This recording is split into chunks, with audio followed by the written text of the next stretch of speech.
வணக்கம் நண்பர்களே, முக்கிய செய்திகளை இந்த பதிவில் பார்க்க போகிறோம். சட்டப்பேரவையில் சிஎம் விஜய் அப்பாவை காணோம் அப்படிங்கிற குட்டி கதை சொன்னார்ல, அதில் ட்ரிகர் ஆகி உதயநிதி ஸ்டாலின் பார்த்தீங்கன்னா செங்கல்பட்டு கோர்ட்டில் கணவனை தேடும் மனைவியின் கதை ஊருக்கே தெரியும் அப்படின்னு சொல்லிட்டு கவுண்டர் கொடுத்துருக்காரு. பர்சனல் அட்டாக் பண்ணியிருக்காரு உதயநிதி. இது டிவிகே காரங்களுக்கு பயங்கர கோபத்தை ஏற்படுத்தியிருக்கு. டிவிகே காரங்க தங்களுடைய கோபத்தை வெளிப்படுத்திக்கிருக்காங்க சமூக வலைதளத்தில். இந்த பரபரப்பான டிபேட்டுக்கு மத்தியில் த்ரிஷா அவர்கள் சிஎம் விஜயுடைய பிறந்த நாளுக்கு கேக்கு வெட்டியிருப்பாங்களே, அந்த கேக்கோட சிஎம் விஜயோடு நிற்கக்கூடிய ஒரு புகைப்படத்தை ஷேர் பண்ணியிருக்காங்க. நேர காலம் புரியாமல் அக்கா ஏன் இப்படி பண்ணுறீங்க அப்படின்னு டிவிகே கேடர்ஸு கடுப்பை வெளிப்படுத்துகிறாங்க.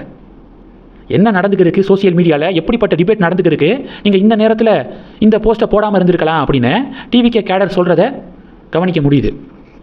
எது எப்படியோ சிஎம் விஜயும் சரி த்ரிஷா அவர்களும் சரி ஒரு விஷயத்தில் உறுதியாக இருக்காங்க. பர்சனல் லைஃப் வேறு, பப்ளிக் லைஃப் வேறு. பர்சனல் லைஃப்பில் யாரும் மூக்க நுழைக்க வேண்டாம் அப்படிங்கிறதுல விஜயும் த்ரிஷா அவர்களும் உறுதியாக இருக்கிற மாதிரி எனக்கு தெரியுது. இது ஒன்று. ரெண்டாவது, சமூக வலைதளம் ஃபுல்லாக விஜயா உதயநிதியா அப்படிங்கிற டிபேட் நடந்துக்கிருக்கு. பர்சனலாக வேறு உதயநிதி அட்டாக் பண்ணியிருக்காருல்ல, சிஎம் விஜயுடைய டைவர்ஸ் விவகாரத்தை கோர்ட்டில் கேஸ் நடக்குதுல்ல, அதை வச்செல்லாம் பதிவு போட்டிருக்காரா. இப்போ இப்படிப்பட்ட டிபேட்டு அடுத்த 5 வருஷம் விஜயா உதயநிதியா அப்படி தான் களம் இருக்குமா, அண்ணாமலைக்கு களம் இருக்காதா அப்படின்னு சொல்லிட்டு சில பேர் சந்தேகத்தோடு கேட்குறாங்க.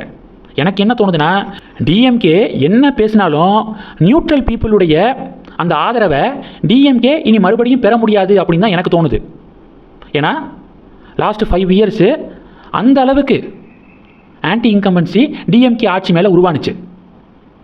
டிவிகே அடுத்த 5 வருடம் என்னதான் மோசமாக ஆட்சி செஞ்சாலும் டிஎம்கே ஆட்சியை விட 1 இன்ச்சு டிவிக்கே பரவாயில்லப்பா அப்படிங்கிற பேரை தான் டிவிக்கே வாங்குவாங்கன்னு எனக்கு தோணுது. எவ்வளவு மோசமான ஆட்சியாக இருந்தாலும் டிஎம்கேவுக்கு ஒரு துளியாவது டிவிக்கே பரவாயில்ல அப்படிங்கிற பேரை தான் டிவிக்கே வாங்குறதுக்கு சான்ஸ் இருக்குது.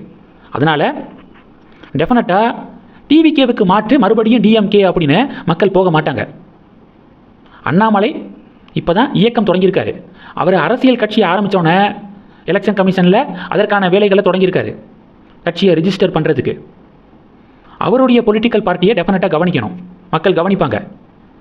அவர் முன்னாடி மாதிரியே அதிரடியான அரசியலை அவர் கையில் எடுத்தார் அப்படின்னா டிவிகேவுக்கு மாற்று டிஎம்கே கிடையாது, ஏடிஎம்கேவும் கிடையாது, திராவிட கட்சிகள் கிடையாது.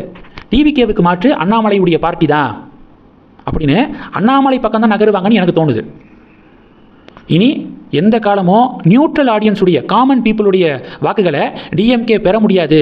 அந்த காமன் பீப்புள் ஒருவேளை டிவிகே ஆட்சியில் அதிருப்தி அடைஞ்சாங்கன்னா அண்ணாமலை பார்ட்டிக்கு தான் தங்களுடைய ஆதரவை அவங்க கொடுப்பாங்க அப்படிங்கிறது என்னுடைய அப்சர்வேஷன். உங்களுடைய பார்வைகளை நீங்கள் கமெண்ட் பண்ணுங்கள். தொடர்ந்து கனெக்டில் இருங்க. அடுத்தடுத்து நிறையா பதிவுகளை பார்க்க போகிறோம். நன்றி. ஜெய் ஹிந்த்.